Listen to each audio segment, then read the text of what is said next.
Hello दोस्तों, इस video में साइंस प्रैक्टिस सेट पेपर देखने वाले हैं। यह वीडियो बिहार शिक्षक भर्ती 2024 के लिए अति महत्वपूर्ण रहने वाला है, तो आप लोग लास्ट तक जरूर बने रहिएगा। तो चलिए देखते हैं क्वेश्चन नंबर फर्स्ट से। देखिए क्वेश्चन नंबर फर्स्ट है कि निम्नलिखित में से कौन औषधियों का वर्गीकरण का आधार नहीं है। तो देखिए 111 का राइट आंसर होगा ए ऑप्शन, यानी आकार के आधार पर। तो देखिए निम्नलिखित में से आकार के आधार पर औषधियों का वर्गीकरण नहीं किया जा सकता है। औषधियों को मुख्य रूप से जो है 4 मानदंडों के आधार पर वर्गीकृत किया जाता है, जैसे औषधीय प्रभाव, दवा की क्रिया के आधार पर, रासायनिक संरचना और जो है शरीर में आणविक लक्ष्य। अब देखिए क्वेश्चन नंबर 112 है कि गांजा पौधे के किस भाग से प्राप्त होता है। तो देखिए 112 का होगा ए ऑप्शन। तो देखिए गांजा एक जो है कैनाबिनॉइड है जो सूखे और निषेचित मादा पुष्प क्रम से प्राप्त होता है। ठीक है। अब देखिए आमतौर पर इसे सिगरेट और पादप में पिया जाता है। यह दुनिया भर में सबसे अधिक इस्तेमाल की जाने वाली जो है अवैध दवा है। ऐसे पदार्थ जिनके सेवन से किसी न किसी प्रकार का नशा उत्पन्न होता है मादक पदार्थ कहलाता है।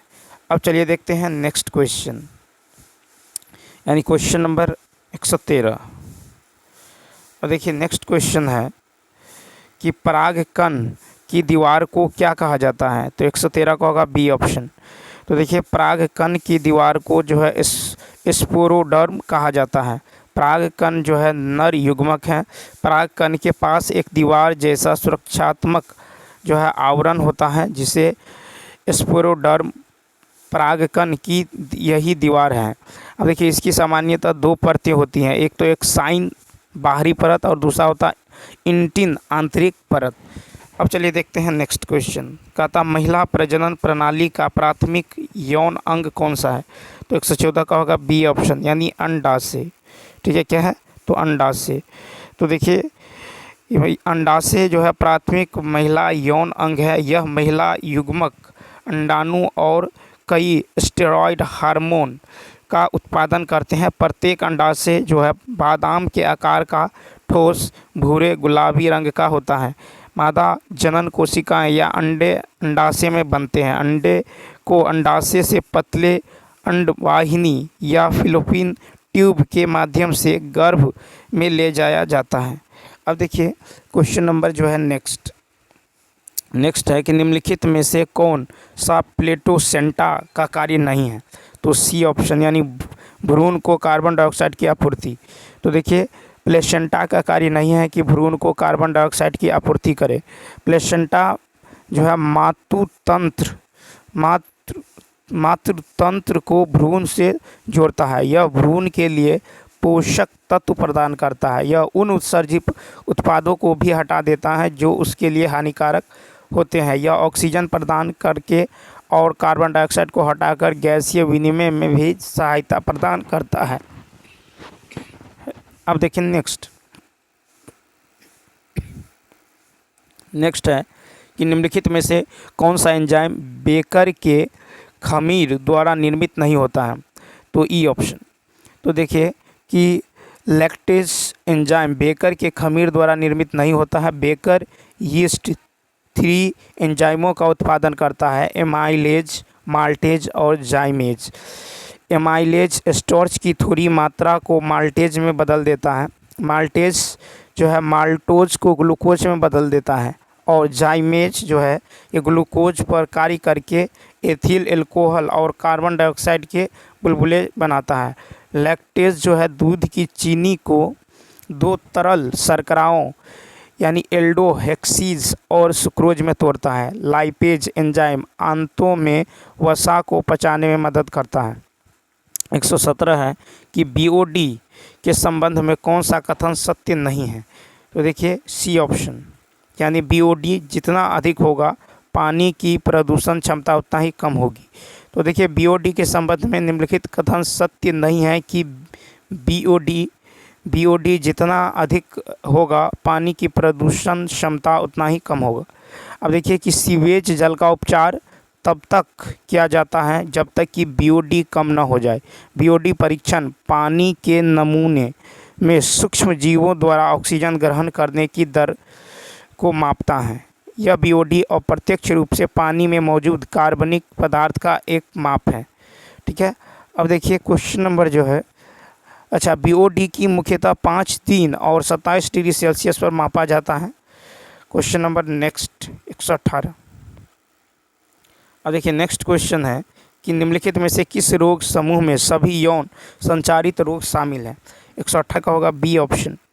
तो देखिए एड्स, हेपेटाइटिस बी और ट्राइकोमिनिएसिस यौन संचारित रोग हैं। यह क्रमशः जो है human immunodeficiency virus, hepatitis B virus और ट्राइकोमोनास वेजिनेलिसी के कारण होते हैं। ठीक है, यौन संचारित रोग के उदाहरण हैं जैसे सिफिलिस और है क्लेमाइडिया, गोनीरिया, उसके बाद है ट्राइकोमोनिएसिस और एचपीवी, एचआईवी, हर्पीज एवं हेपेटाइटिस बी। अब चलिए देखते हैं नेक्स्ट।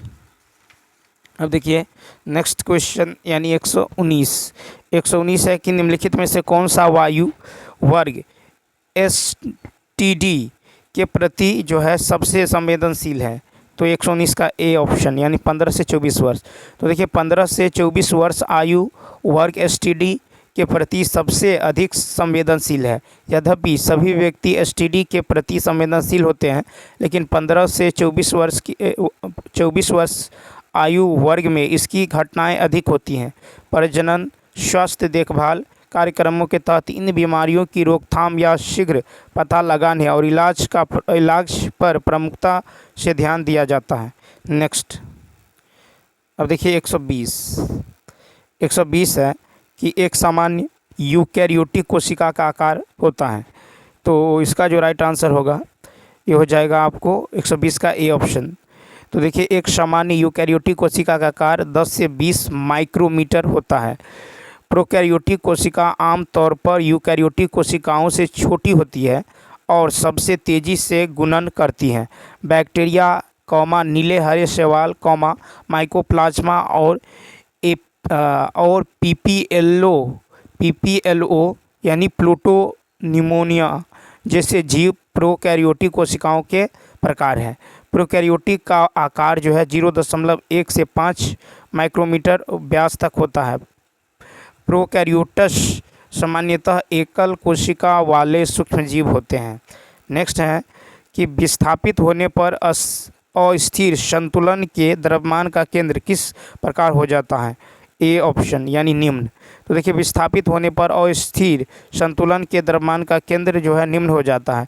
किसी पिंड को अस्थिर संतुलन में कहा जाता है यदि यह थोड़ा विस्थापित और मुक्त होने के बाद अपनी संतुलन स्थिति से और विस्थापित हो जाए।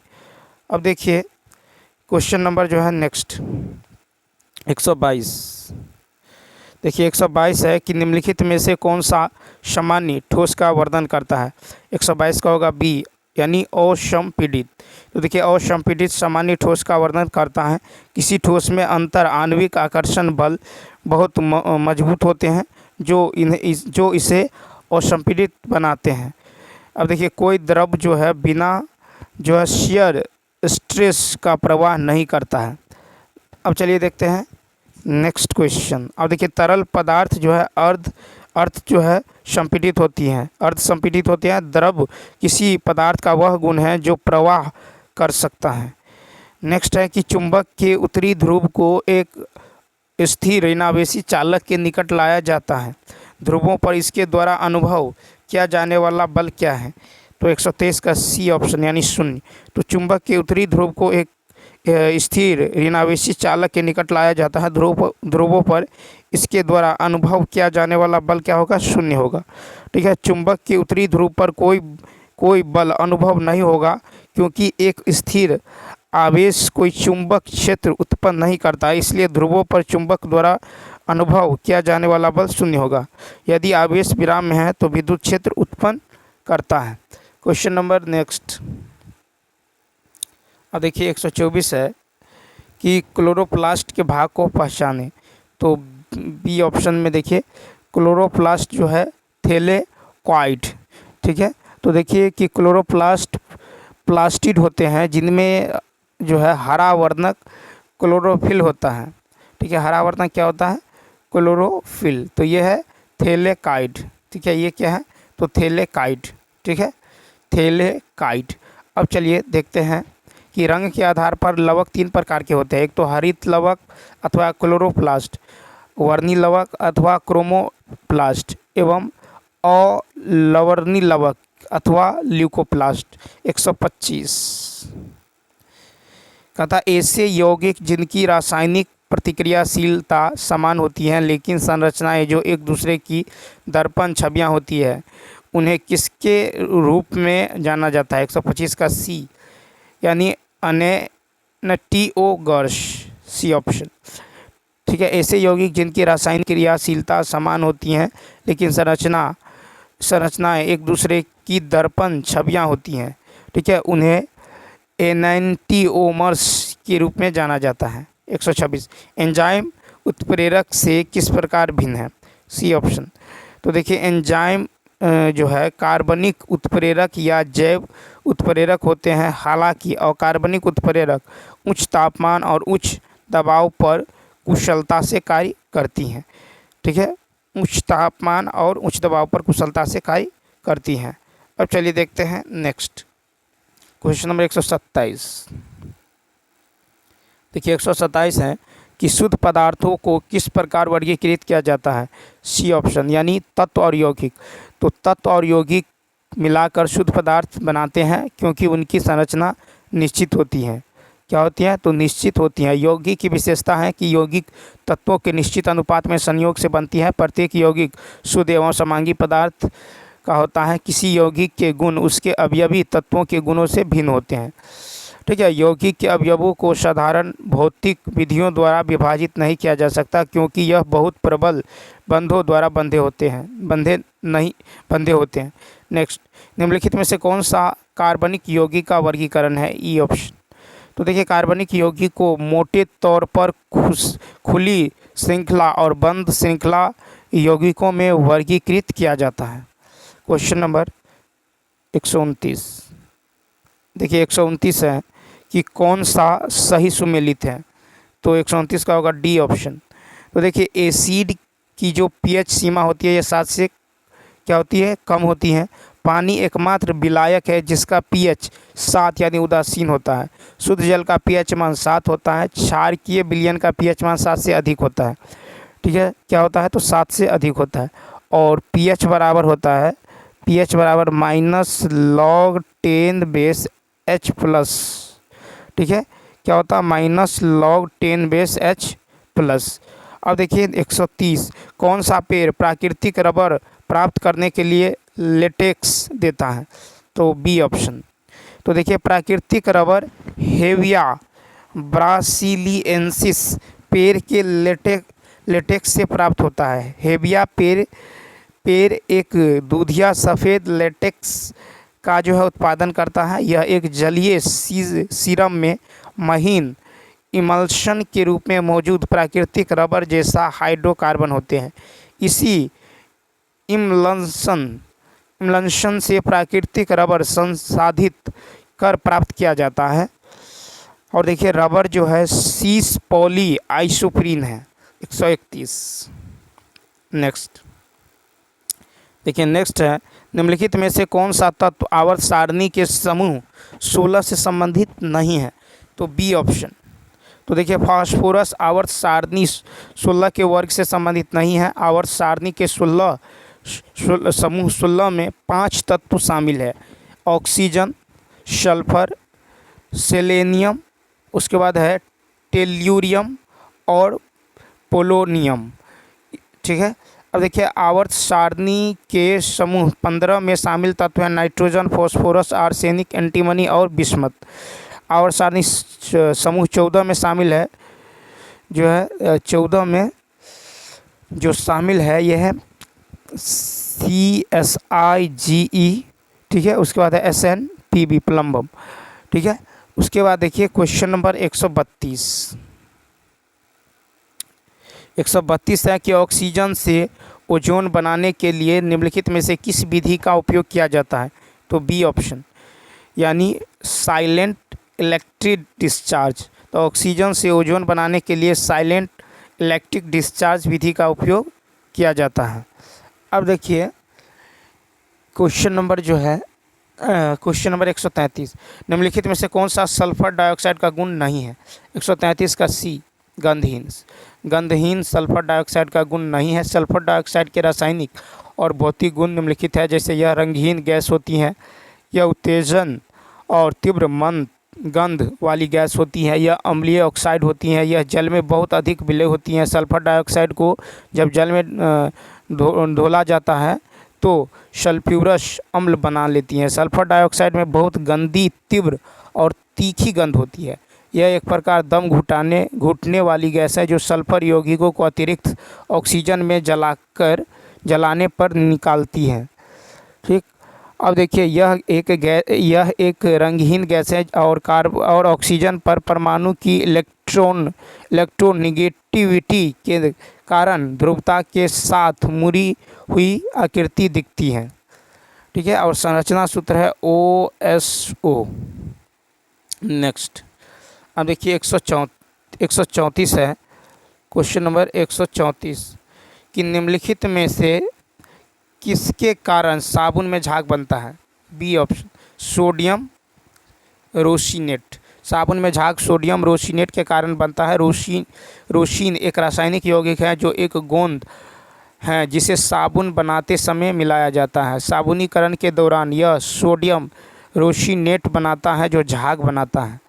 ठीक है, और देखिए उच्च वर्षीय अम्लों जैसे स्टीएरिक अम्ल, पामीटिक अम्ल के सोडियम या पोटेशियम लवण साबुन कहलाते हैं। ठीक है, अब देखिए क्वेश्चन नंबर जो है क्वेश्चन नंबर नेक्स्ट से पहले देखिए कि साबुन का निर्माण तेलों और वसाओं के तनु सोडियम हाइड्रोक्साइड या तनु पोटेशियम हाइड्रोक्साइड के जल अपघटन द्वारा होता है।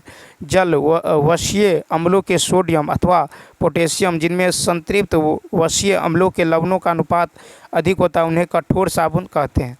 नेक्स्ट है कि निम्नलिखित में से कौन सा जीवाणुनाशक एंटीबायोटिक नहीं है? 135 का ई। तो देखिए सभी जीवाणुनाशक एंटीबायोटिक है। उसके बाद है कि ऑफ्लॉक्सीन एक जीवाणुनाशक एंटीबायोटिक है। ऑफ्लॉक्सासिन पेनिसिलिन, एमिनो ग्लाइकोसाइड्स सामान्य रूप से उपयोगी जीवाणुनाशक एंटीबायोटिक है। दुनिया की पहली एंटीबायोटिक मेडिसिन पेनिसिलिन की खोज 28 सितंबर 1928 को हुई थी। एंटीबायोटिक्स या तो सूक्ष्म रोगाणुओं को मार सकते हैं या इसे रोगजनक कार्रवाई से रोक सकते हैं। साइडल प्रभाव वाले दो जीवाणुनाशक के रूप में जाना जाता है और एस्थेटिक प्रभाव वाले बैक्टीरियोस्टेटिक के रूप में जाना जाता है। देखिए 136 कहता एक प्रोटॉन का पूर्ण आवेश कितना होता है? तो ई ऑप्शन। तो देखिए कणों के मूलभूत कणों के अनुसार जो है प्रोटॉन का आवेश प्लस 1.602176 इंटू 10⁻⁻19 कूलम होता है। यह एक जो है उप परमाणविक कण है। क्या है? तो उप परमाणविक कण है। अब चलिए देखते हैं नेक्स्ट। और देखिए कि रदरफोर्ड ने प्रोटॉन की खोज की। इसका प्राथमिक आवेश +1 होता है। प्रोटॉन का आवेश धनात्मक होता है तथा यह नाभिक में स्थिर रहता है। एक इलेक्ट्रॉन पर आवेश -1.602 × 10⁻⁻19 कूलम होता है। 137 है कि प्रत्येक आठवें तत्व का गुण पहले तत्व के समान होता है। यह किसके द्वारा प्रस्तावित है? तो बी ऑप्शन, न्यूलैंड। तो जॉन अलेक्जेंडर न्यूलैंड ने बताया था कि प्रत्येक आठवें तत्व का गुण पहले तत्व के समान है। वर्ष 1865 में जॉन अलेक्जेंडर न्यूलैंड नामक एक अंग्रेजी रसायनज्ञ ने अष्टक का नियम प्रस्तावित किया है। ठीक है, न्यूलैंड का अष्टक नियम केवल कैल्शियम तक लागू होता है। न्यूलैंड का अष्टक नियम परमाणु भार को वर्गीकरण का आधार बनाकर जो है बनाया गया था। न्यूलैंड्स के समय तक प्रकृति में 56 ज्ञात तत्व थे। नेक्स्ट, गैसों के संबंध में निम्नलिखित में से कौन सा कथन सत्य है? B option. तो सही कथन है कि गैसें प्रत्येक दिशा पर समान दबाव डालती हैं। गैसें अत्यधिक संपीड़ित हो सकती हैं। ठीक है, गैसें वायु का निर्माण करती हैं। वायु से वायुमंडल का निर्माण होता है जो पृथ्वी पर दबाव डालती है। ठोस का आकार और आयतन निश्चित होता है। तरल का आकार अनिश्चित और आयतन निश्चित होता है। नेक्स्ट है कि गोल्ड लीफ इलेक्ट्रोस्कोप में सोने का उपयोग क्यों किया जाता है? तो बी ऑप्शन, सोना लचीला है। तो गोल्ड लीफ इलेक्ट्रोस्कोप में जो सोने का उपयोग इसलिए किया जाता है क्योंकि सोना लचीला है। अब देखिए, गोल्ड लीफ इलेक्ट्रोस्कोप में सोने का उपयोग इसलिए किया जाता है क्योंकि यह आवेश की प्रकृति का पता लगाता है। आवेश के परिमाण का भी पता लगाने के लिए यह उपयोगी है। ठीक है, सोना एक महंगी धातु है लेकिन इसमें उच्च आघातवर्धनता एवं तन्यता गुण होता है। ठीक है, अब चलिए देखते हैं क्वेश्चन नंबर 140 का था, निम्नलिखित में से कौन सा चुंबक द्वारा कमजोर रूप से प्रतिकर्षित होता है? तो ए ऑप्शन, प्रतिचुंबकीय सामग्री। प्रतिचुंबकीय पदार्थ चुंबक द्वारा कमजोर रूप से प्रतिकर्षित होते हैं। प्रतिचुंबकीय सामग्री वे होते हैं जिन्हें चुंबकीय क्षेत्र में रखे जाने पर चुंबकीय क्षेत्र की विपरीत दिशा में कमजोर रूप से चुंबकित किया जाता है।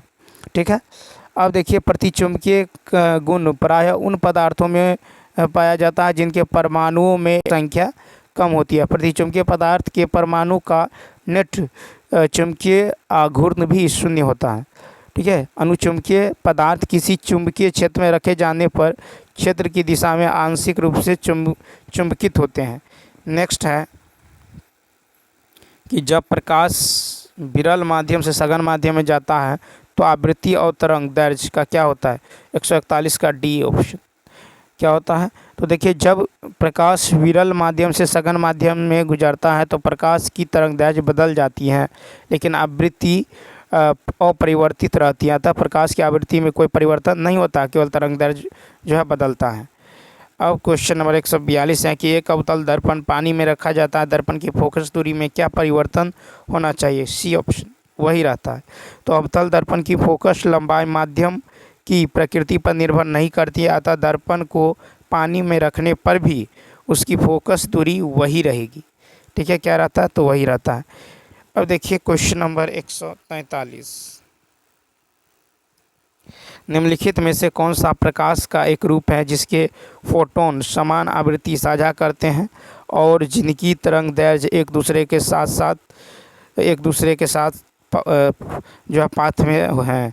तो 143 का ए, सुसंगत स्रोत।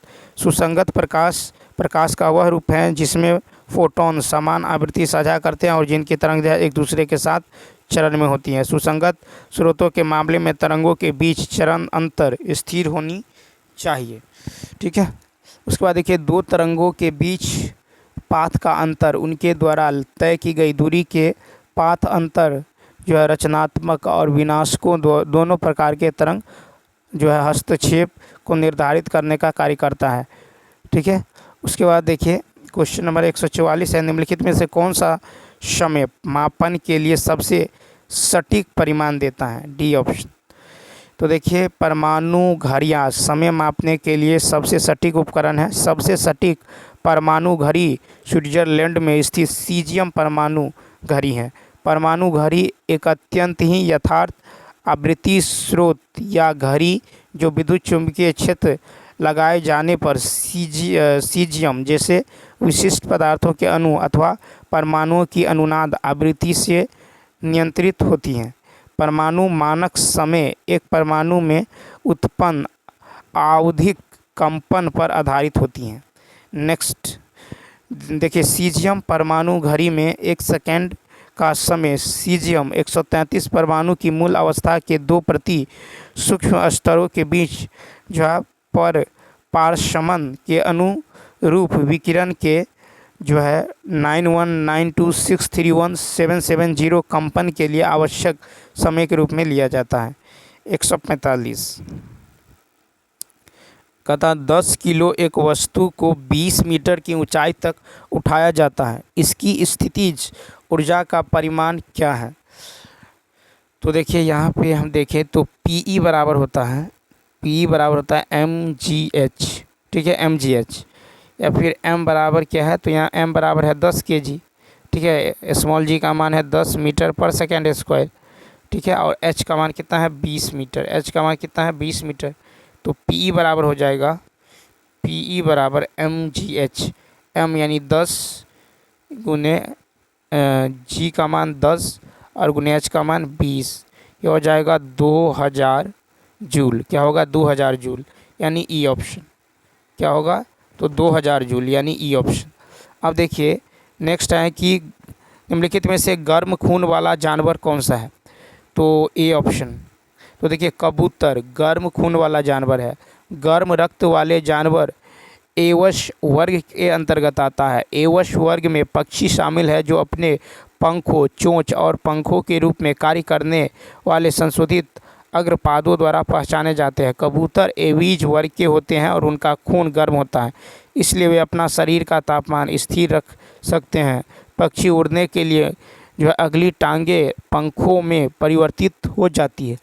पक्षी का शरीर धारा रेखित, सिर छोटा, पूंछ छोटी, हड्डियां खोखली, मजबूत एवं हल्की होती है जो उड़ने में सहायक होता है। पक्षी के हृदय में 4 वेश्म पाई जाती हैं। 147 है कि बड़े रंग बिरंगे रस युक्त सुगंधित फूल दिखाई देते हैं। तो 147 का सी कीट परागन वाले पौधे। बड़े रंगीन सुसंगित फूल आमतौर पर कीट परागन वाले पौधे देखे जाते हैं। कीट जो है ये परागन के लिए मधुमक्खियाँ, तितलियाँ आदि पुष्प से मकरंद प्राप्त करने के लिए आकर्षित होते हैं। पक्षियों द्वारा परागन को ऑर्निथोफिली कहा जाता है। चमगादड़ द्वारा परागन चिरोस्टेरोफिली कहलाता है। और देखिए घोंघे द्वारा परागन जो है मालाकोफिली कहलाता है। नेक्स्ट 148 है निम्नलिखित में से कौन सा कथन पर्यावरण रसायन विज्ञान को परिभाषित करता है, ए ऑप्शन। तो देखिए जल, वायु, भूमि और जैविक आवासों में होने वाली रासायनिक प्रतिक्रियाओं के साथ साथ उन पर मानव गतिविधियों के परिणामों के अध्ययन को पर्यावरण रसायन विज्ञान के रूप में जाना जाता है। ठीक है, पर्यावरण रसायन विज्ञान का उपयोग भूजल की रक्षा करने की विधि में किया जाता है जो मिट्टी, धूल और अपशिष्ट कणों से प्रदूषित होता है। अपशिष्ट प्रबंधन और स्वच्छ उत्पादन दोनों की पर्यावरण रसायन विज्ञान से लाभान्वित होते हैं। नेक्स्ट देखिए नेक्स्ट है कि निम्नलिखित में से कौन सा पौधा सल्फर डाइऑक्साइड के प्रति अत्यधिक संवेदनशील है। 149 का ए ऑप्शन टमाटर सल्फर डाइऑक्साइड के प्रति अत्यधिक संवेदनशील है, जबकि प्याज, आलू, मक्का अपेक्षाकृत सहिष्णु है। लाइकेन सल्फर डाइऑक्साइड प्रदूषक के जैविक संकेतक के रूप में उपयोग किया जाता है। वातावरण में SO2 उत्सर्जन का सबसे बड़ा स्रोत विद्युत संयंत्रों और अन्य औद्योगिक गतिविधियों में जीवाश्म ईंधन का दहन है। सल्फर डाइऑक्साइड एक रंगहीन गैस है जिससे सड़े हुए अंडे गंध आती है। SO2 पानी में घुलकर सल्फ्यूरस अम्ल बनाता है। 150 है कि सीवर पाइपों को अवरुद्ध होने से बचाने के लिए किस उपकरण का उपयोग किया जाता है, सी ऑप्शन, यानी फ्लशिंग टैंक। फ्लशिंग टैंक का उपयोग सीवर को अवरुद्ध होने से बचाने के लिए उसे फ्लश करने और साफ करने के लिए किया जाता है। यह या तो स्वचालित फ्लशिंग टैंक द्वारा या हाथ से संचालित फ्लशिंग टैंक द्वारा किया जाता है। मैन होल भूमिगत सीवर पाइपलाइन के ऊपर जमीन, फुटपाथ या सड़क में एक ढका हुआ ऊर्ध्वाधर छेद है। लैंप होल सीवर के अंदर एक लैंप डालने के उद्देश्य से बनाया गया एक छेद होता है। लैंप होल का उपयोग सीवर को फ्लश करने के लिए किया जा सकता है। ठीक है। तो चलिए दोस्तों, इस वीडियो में इतना ही। यदि यह वीडियो अच्छा लगा हो तो लाइक, शेयर और सब्सक्राइब करना एवं साथ ही साथ कमेंट करना ना भूलें। तो चलिए मिलते हैं नेक्स्ट वीडियो में। Thanks for watching.